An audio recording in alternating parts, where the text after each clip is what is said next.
Hi, this is Roger Frick with Indiana Association of United Ways. This is another video on campaign practices, and we're going to talk about enlisting volunteers to lead and help your campaign be successful. Clearly, as a part of any United Way, volunteers are an important ingredient in how we organize to serve the community and how the community responds and engages with United Way. So, the volunteer leadership has always been an integral part of making United Way campaigns successful. Volunteers bring credibility to our campaign because clearly when volunteers are involved, they're doing this because it is important to them. It says something about their belief in the community and the good things they would like to do. And so it's important that we feature and highlight volunteers and create opportunities for leadership to conduct our annual campaign. So knowing what the ingredients of leadership are in our community is important. We need to know the things that make people leaders, that let people look up to them. One of those simple little definitions I usually give is you're looking for someone who can make and receive a phone call from anybody in town. If they call, it will be answered. So know what the leadership elements are so you know who you're looking for. Start with a prospect list for leaders of 3 to 5 key folks who can be successful and lend an air of success to your campaign, and they have a track record of contacting and leading things in the community, of talking to people so that they can contribute to your United Way's leadership and work your plan. So then the United Way staff and volunteer leader from the board chair normally recruits the campaign chair. From that point forward, the campaign chair and the staff recruit other campaign leaders so that you express the importance of that in the recruiting process. It's a personal visit to enlist those volunteers in working with the campaign. Once you have volunteers identified, you have to give them tools to connect with your mission. Know personally why it is they believe in campaign.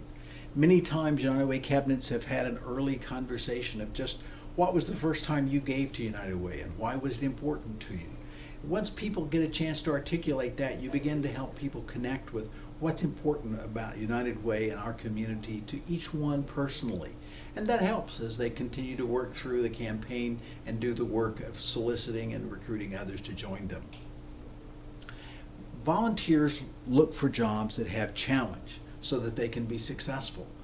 They're looking for jobs that call on the skills and the leadership they bring.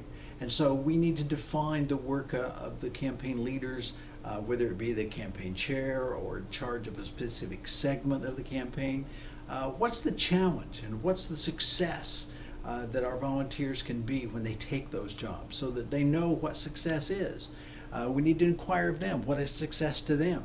Is it just raising more money? Is it engaging more people in the campaign? Is it getting the calls made so that everybody in the community has had the opportunity to participate in the campaign? It's important to have those kind of conversations for volunteers to think about. What does make it successful for them? Why are they involved? Leaders still need help. That's what United Way staff are organized for and the role that we play. How do we help those leadership? How do we help those leaders be successful? So we help them identify prospects for their team. If they're going to recruit additional people, what are the things we're looking for? Who are some people who have done that in the past? What are the attributes of a successful person on their team? So we work with leadership to help them identify additional members of their team. We give them tools to do that recruiting. We can prepare job descriptions. We can prepare timelines.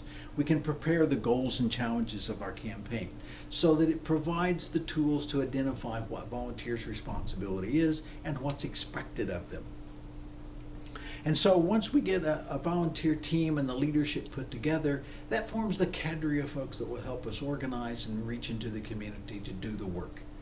We always remind folks when you're talking about campaign leadership that a volunteer who recruits 10 volunteers is better than a volunteer who does the work of 10 volunteers. Because engaging the community, the more people we have engaged, the more people who understand, the more people are a part of our United Way. So as you think about your campaign, the first step is thinking about enlisting volunteers. Thanks. We appreciate you spending some time thinking about good campaign practices. You can always find more information at iauw.org. This is Roger, over and out.